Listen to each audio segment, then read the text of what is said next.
अस्सलाम वालेकुम नाज़रीन मोहतरम, मैं उमर फारूक हूँ और आप मेरा फेसबुक और यूट्यूब चैनल उमर स्पीक्स देख रहे हैं। नाज़रीन मोहतरम, में ये व्लॉग बहुत ज़्यादा इंपॉर्टेंट होने जा रहा है क्योंकि इसके अंदर वो खबर है जो कि आपको कमी देखने को मिलेगी और बेहतरीन पे ये खबरें सब तय हो चुकी हैं। इमरान खान की फतह बहुत करीब है। इमरान खान को वो जीत मिलने वाली है जिसके वो मुंतजिर थे। इमरान खान को वो जीत मिलने वाली है जब वो हुकूमत खत्म होने से पहले कहते थे अगर मुझे निकाला गया तो मैं बहुत खतरनाक हो जाऊंगा, और यही तज्जिया निगार और यही सहाफ़ी जो कि नून लीग को हिमायत करते हैं वो कहते थे ये इमरान खान क्या खतरनाक हो जाएगा, इस पर मजाक बहुत मजाक बनाया गया इमरान खान का और तरह तरह की वीडियोस बनाकर शेयर की गई कि इस तरह खतरनाक होगा, इस तरह खतरनाक होगा। जनाब इमरान खान ने बता दिया कि मैं इस तरह खतरनाक होऊंगा।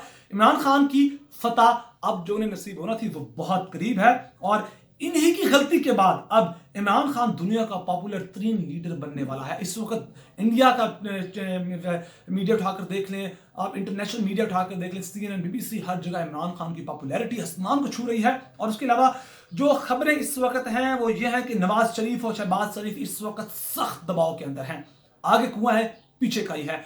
पेट्रोल कीमतें नहीं बढ़ाते तो जनाब IMF कर्जे नहीं देता, IMF कर्जा नहीं देता तो जनाब चीन, सऊदी अरेबिया, UAE, इन तमाम लोगों ने भी हरी झंडी दिखा दी। जनाब तुम लोगों को क्या एतबार, तुम लोगों की हुकूमत आज है कल नहीं है, हम कर्जा दे दे कौन अदा करेगा। लिहाजा उन्होंने भी हाथ खड़े कर दिए हैं। सख्त इस वक्त बहुत ज्यादा ये तकलीफ में है नून लीग और सख्त परेशानी के अंदर है। और जो इस वक्त जो खबरें आ रही हैं वो ये है कि नजम सेठी मुलाकात करने के लिए गए लंदन के अंदर नवाज शरीफ के साथ, और नजम सेठी ने जो इंकशाफात किए हैं वो इससे भी ज्यादा तहलकांगेज है।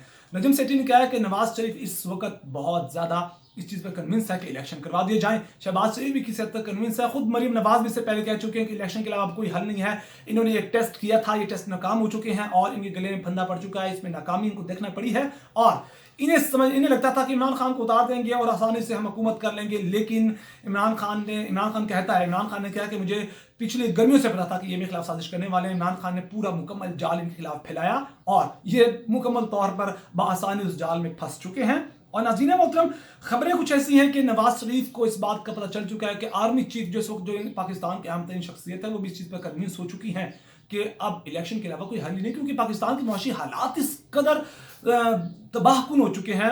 अब पाकिस्तान के ज़र मुबादला के ज़खायर चंद हफ्तों के रह चुके हैं। श्रीलंका का जो हाल है वो पाकिस्तान का होने वाला है। तो अब जितने भी सियासी इनके खुद नून लीग के लोग और वो लोग इस चीज़ पर आमादा हैं कि अब इलेक्शन ही हल है। हम जितनी अपनी सियासी करियर में तबाही कर चुके हैं उससे ज़्यादा मजीद तबाही नहीं कर सकते। लेकिन पीपल्स पार्टी सदर आसिफ अली जरदारी चाहते हैं कि इनको और रगड़ा लगाया जाए, इनको और जलील किया जाए, और वो चाहते हैं कि नहीं अब इंतखाबी इस्लाहात होंगी, नैब के खिलाफ इस्लाहात होंगी, तभी जाकर कहीं कुछ होगा और तभी कोई इलेक्शन का ऐलान किया जाएगा। लेकिन इस वक्त नवाज शरीफ और शहबाज शरीफ फैसला कर चुके हैं।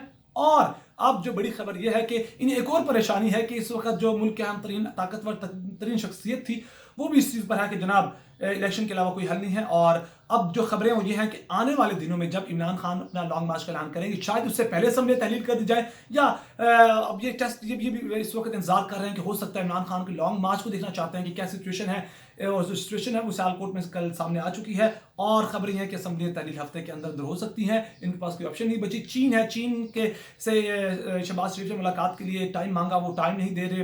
वो चीन कह रहे हैं हम कर्जा नहीं देंगे। सऊदी अरब है वो $3 अरब वापस मांग रहा है। UAE ने हाथ खड़े कर दिए कि जनाब आपकी हुकूमत कोई स्टेबल हुकूमत नहीं है, कोई एतबार नहीं है आपकी हुकूमत का, आज है कल नहीं है। इमरान खान की पॉपुलैरिटी आसमान को छू रही है, आपको क्या एतबार, आप आज हैं कल नहीं है, आप पैसे कौन वापस करेगा, लिहाजा आपको पैसे नहीं मिल सकते। और उसके बाद अब IMF ने भी साफ सीधी शर्त रख दी है कि जो सब्सिडी तुम बिजली पर दे रहे हो, जो इस वक्त पेट्रोल पर दे रहे हो, वो सब्सिडी खत्म करोगे तो ही कर्जा मिलेगा। और चीन ने जो कर्जा देना है, UAE ने जो पैसे देने हैं, सऊदी अरब ने जो पैसे देने वो भी इस वक्त IMF के कर्जे से मशरूत है कि IMF को मना लो, IMF पैसे देते हैं तो हम भी आपको पैसे दे देंगे, वरना आपका मुल्क डामाडोल हो चुका है, मईशत आपकी डामाडोल है, हम आपको पैसे कहाँ से दें। लिहाजा इनको अब इसके अलावा एक और बड़ी खबर है कि मिफ्ता इस्माइल ने ऐलान किया कि हम पेट्रोल की कीमतें नहीं बढ़ाएंगे, यानी कि जो मुल्क को अरबों डॉलर का अब डेली के हिसाब से जो नुकसान सहना पड़ा है वो सह रहा है मुल्क। और हालात इस वक्त बहुत पेचीदा हो चुके हैं उस वक्त क्या कहते हैं मुआशी लिहाज से। और इन्होंने कहा है कि हम कीमतें नहीं बढ़ाएंगे। लगता कुछ ऐसा है कि ये कीमतें अगर इन्होंने हुकूमत जारी रखना होती तो ये कीमतें बढ़ाते, और इन्होंने हुकूमत जारी नहीं रखनी और ये कह रहे हैं चलो ठीक है अब जो आगे वाले इंटरिम गवर्नमेंट आएगी, टेक्नोक्रेट्स की हुकूमत आएगी, उस पर सारा मुद्दा डालते हैं। उन्होंने मशीद संभालनी है, कीमतें हम नहीं बढ़ाते, कीमतें बढ़ाएंगे तो जो तो क्या गलतियों को अपने गले में हम क्यों डालें। लिहाजा अगर इन्होंने आगे आने वाले कई महीनों के लिए हुकूमत करना होती तो ये आज कीमतें बढ़ा देते, लेकिन ऐलान किया गया है कीमतें वही रखी जाएंगी। हुकूमत अपने गले में ये तोप नहीं डालना चाहती, मुल्क को चाहे अरबों डॉलर का नुकसान होता हो। अब मामला यही है कि जनाब अब ये हुकूमत जाने वाली है इमरान खान को भी पता था कि जनाब ये मेरे खिलाफ साजिश करने वाले हैं और साजिश कामयाब होगी। तमाम पत्ते इमरान खान के खिलाफ थे। इमरान खान ने भी सब्सिडी दी चलो कि इनके गले में पड़ेगा और इनके गले में वो तोक पड़ चुका है। अब ये हुकूमत जाने वाली है और इन्होंने कीमतें नहीं बढ़ाई।